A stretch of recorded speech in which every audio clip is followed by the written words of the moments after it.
back to the channel. Today I'm here to break down the NFL running backs for Week 10 NFL Draftkings. I can't believe we're in Week 10 already. Got a lot of good running backs to get into. If you're new here, make sure to leave a like on this video, subscribe to the channel, leave a comment, turn on the notification bell. It's all free to you, and it really helps me out a ton, especially that subscribe. Hitting that subscribe button really helps me grow, and we've had a ton of growth, so I want to continue to get to that, continue to grow. Thank you guys so much for being here.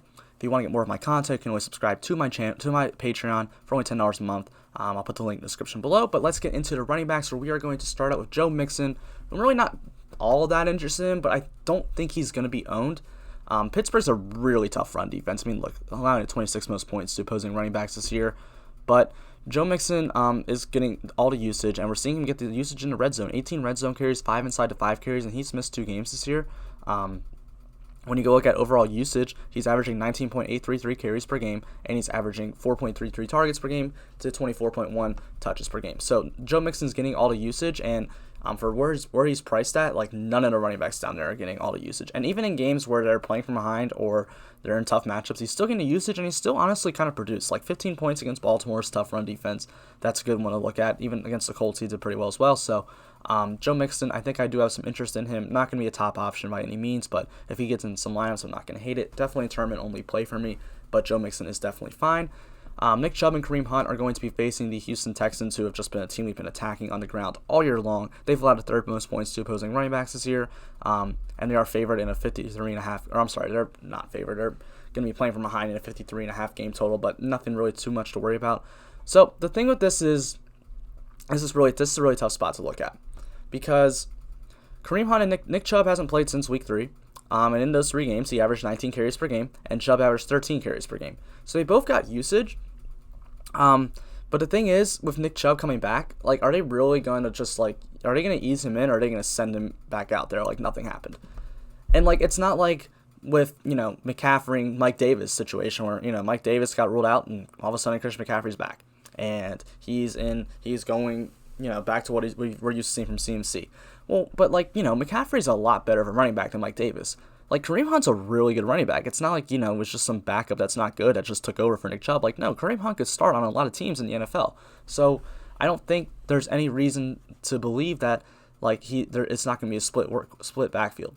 However, this is such a good matchup that it does make me like Kareem Hunt, because I don't think he's going to get any ownership this week, like, at all, because everyone's going to be scared that Nick Chubb is back. Nick Chubb may not come back, but more than likely Nick Chubb's coming back this week. So if he were to miss Kareem Hunt, then I think, or if he's to play, I think Kareem Hunt becomes an interesting tournament option. He has a lot of upside. He may not get as much usage as he's been getting, but I mean, honestly, in those times when Nick Chubb was gone, Kareem Hunt really didn't produce that much. He did better when Nick Chubb was actually on the field. So in a good matchup against Houston, I think Kareem Hunt could be a really good play. James Conner is going to be going up against Cincinnati Bengals, who've allowed the 7th most points to opposing running backs this year. The line's at 48.5, and they are favored in this game. When you go look at James Conner, he's averaging 4.3 yards per carry. He has 24 red zone carries and 9 inside to 5 carries, which is a lot when I don't think a lot of people really understand how much usage James Conner is getting in the red zone. He's just been really unlucky this year. Had some touchdowns called back by penalty, got vultured on some. So, he's averaging 16 carries per game, and he's averaging 3.12 targets per game, almost 20 touches per game on average, and he was averaging that before last week's disaster against Dallas, and I'm really not too worried about that game too much. So James Conner, he definitely looks like a good option this week, again, against Cincinnati. He's, in a price range where I think there's some other top options that I'd rather go to, but I don't think anyone's going to play James Conner, because really no one ever plays James Conner, so he could be in a spot that I definitely like. Duke Johnson is going to be going up against the Cleveland Browns. 53.5 game total. They're not favored. The Browns have allowed 19th most points to opposing running backs, and Duke Johnson's only $5,000. Now, David Johnson could still play, but he is in the concussion protocol this week. I don't think he's going to play. I think they'll sit him for a week. And if that's the case, Duke Johnson is going to be the guy. When you go look at Duke Johnson's usage last week, he had 16 carries and 4 targets. That's 20 touches. Duke Johnson was a bell cow back without David Johnson on the field. David Johnson got hurt really early in the first quarter, and Duke Johnson took over. $5,000? I'll take that any day. I mean, Cleveland's rush defense is good, but it's not like anything. It's not Pittsburgh.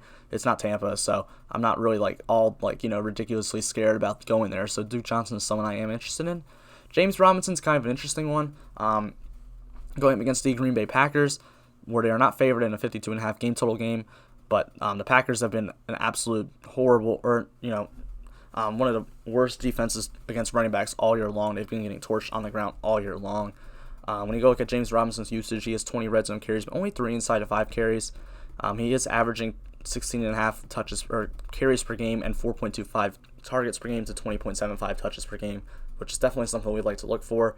Thing with James Robinson this week is Jacksonville could get absolutely blown out, and James Robinson could just get game scripts out of this. So that does scare me a little bit. But the run defense is so bad, and we've seen James Robinson in games where they are playing from behind still get usage. So I'm not that worried about it. But this really might be a game where they get absolutely blown out. I'm still going to have some exposure to James Robinson for sure, but I'm not so sure he is a top option this week. Josh Jacobs is going to be going up against a Denver Broncos defense that actually is pretty tough. I think Josh Jacobs is probably going to be someone I kind of avoid this week. They're favored in this game. Josh Jacobs does have 34 red zone carries and 8 inside of 5 carries. When you go get usage for him, he is averaging 20.125 carries per game and 3.25 targets per game for 23.3 overall touches per game. The thing with Josh Jacobs is this is scary. Denver run defense, they're not good.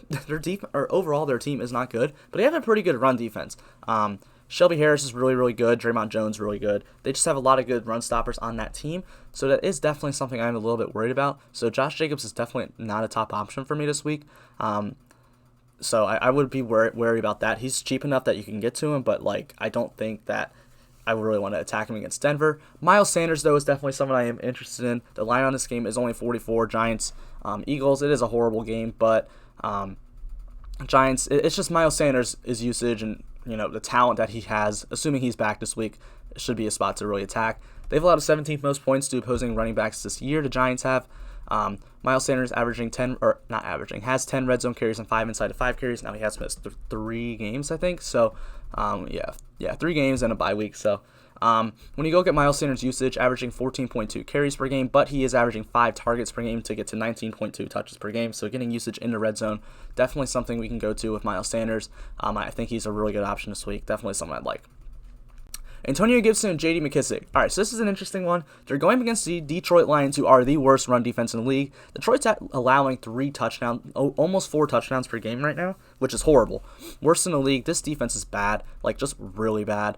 And I kind of want to attack it, but the problem is, the usage for these guys is just not great. Look, we've seen Antonio Gibson earlier in the year, 13, 9, 13, 11, 9, 20, but last week, 6. Now, the thing last week is they were playing from behind by a lot the entire game, so J.D. McKissic got a ton of usage in the passing game. He had 14 targets last week. J.D. McKissic had 14 targets last week. That's crazy. So Antonio Gibson was kind of scripted out. Now, Antonio Gibson did get a touchdown, so for anybody who played him, that saved him. But these guys, I think they're both in play. Don't play them together, because if the football team gets ahead, then Gibson's the guy. If the football team gets behind, McKissic's the guy. So I think they're both in play. I think one of them's going to have a really good day. You just don't know which one it's going to be. Scares you if you're playing either one of these guys in fantasy, I'll tell you that much. McKissic is probably a little bit safer because I think regardless he does get the targets. But Antonio Gibson definitely is upside. I don't think anyone would be surprised if we see Antonio Gibson have a 2-touchdown game for 80 yards. So he's definitely someone in play. I like both of those guys a good bit. DAndre Swift on the other side of this game going up against the Washington run defense, which has been a lot better than Detroit's, allowed the 21st most points to opposing running backs. DAndre Swift, ever since the bye, has got a bigger role in the offense. 14, 9, 6, 13 carries, averaging 10.5 carries per game. Still seeing the target usage, averaging 4.25 targets per game for 14.75 touches per game for DAndre Swift. I think he's trending upward for the rest of the season, and I kind of want to hit on DAndre Swift before his price really goes up. So I'll be playing some DAndre Swift. In this 5K range, there's really not a lot of guys I like too much, but DAndre Swift's definitely one of the guys. I think it's just a lot more talented than the rest of the guys down there, and I can see him having a very good game this week. Aaron Jones. Aaron Jones is going to go up against Jacksonville, and this is a spot I just absolutely love. Aaron Jones is probably my favorite running back play on the entire week. He is got the 6th best matchup. The Jacksonville Jaguars have allowed the 6th most points to opposing running backs. They're heavy favorites in this game. The line in the game is 52.5. When you go get usage, he has 18 red zone carries, 8 inside of 5 carries, and 4 end zone targets. That's surprising for a running back. When you go look at overall carries, he's averaging 15 carries per game and averaging 4.71 targets per game to get to almost 20 touches per game for Aaron Jones. In a spot where they are heavy favorites against a really bad run defense, I think this is definitely a spot to attack him. So Christian McCaffrey I put on here.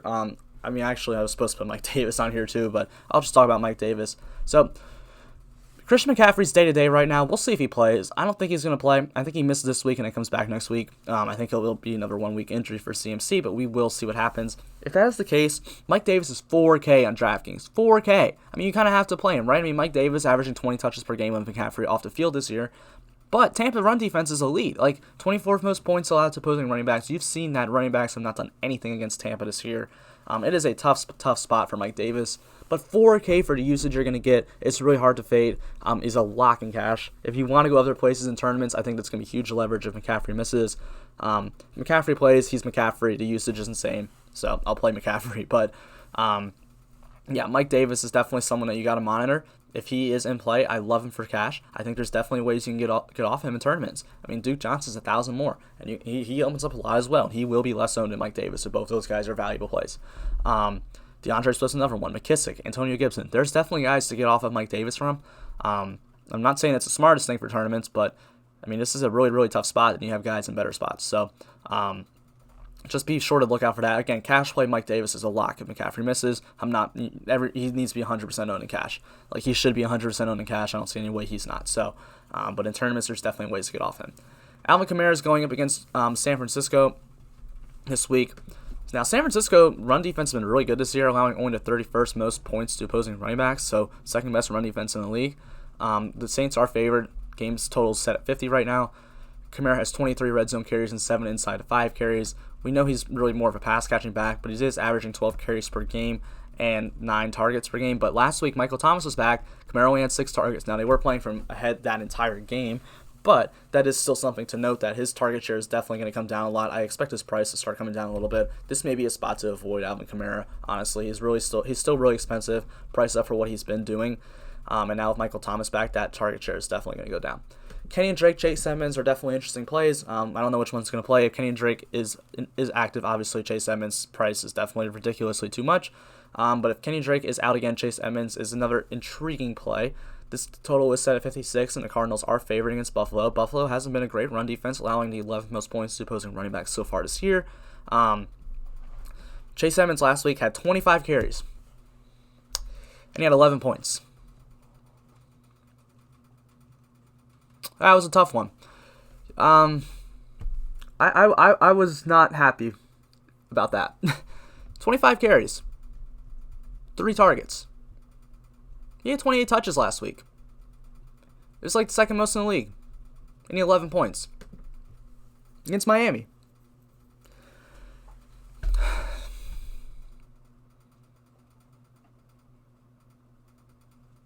I don't know. He's got the usage. If Drake's out, he's going to have it again. But he was not efficient last week. But he still had 28 touches. I'm probably going to play him again. And I'm probably going to get burned by him again if Drake is out. So let's hope that Kenny Drake plays so I don't have to play Chase Edmonds again. Because he is a good play. He's favored in the highest total game on the slate. And he had 28 touches last week. He'll probably have 22 this week. You tell me Chase Edmonds at like 6,000 is going to have 22 touches in the highest total game where they're favored? I don't care who the running back is. I'm playing that running back. 11 points. Are you kidding me? So yeah, Chase Edmonds in play if Kenny Drake's out. Good luck. Good luck tilting your face off of that one again like I did. And I will be doing it again. Chris Carson, 55.5 game total. They're not favored, but it's a high total game, and it's going to be a close game. Seattle Seahawks playing the LA Rams. They allowed the 25th most points to opposing running backs so far this year. It's been a really tough matchup for running backs against LA. I mean, when you have Aaron Donald, it's going to be a tough matchup for everybody. Chris Carson's usage is 12.2 carries per game and 4.6 targets per game, averaging 16.8 touches per game. Now, he is still questionable if he's out again. DJ Dallas is an interesting option, but and Carlos Hyde, if he plays, is also an interesting option. But, that was a really split backfield last week, and I kind of expected to be the same, and it's a tough matchup, so probably going to just avoid the Seattle backfield if Carson's out altogether. But I think that's really all I got to say on this video. Thank you guys so much for checking this out. Hope you guys got a lot of good information about the running backs. Let me know below in the comments who you think the best running back play is on the slate. For me, I think it's... Yeah, I'm going to go Aaron Jones. I think that's the best running back play in the slate as of right now for me. Really like Aaron Jones. I almost said Chase Edmonds. I really didn't want to say Chase Edmonds. But yeah, I think that's really all I got to say on this. Hope you guys have a great rest of your week. Be sure to check out the quarterbacks video if you haven't already, and the wide receiver video will be out tomorrow. Tight ends out Friday. Hope you guys have a great rest of your week.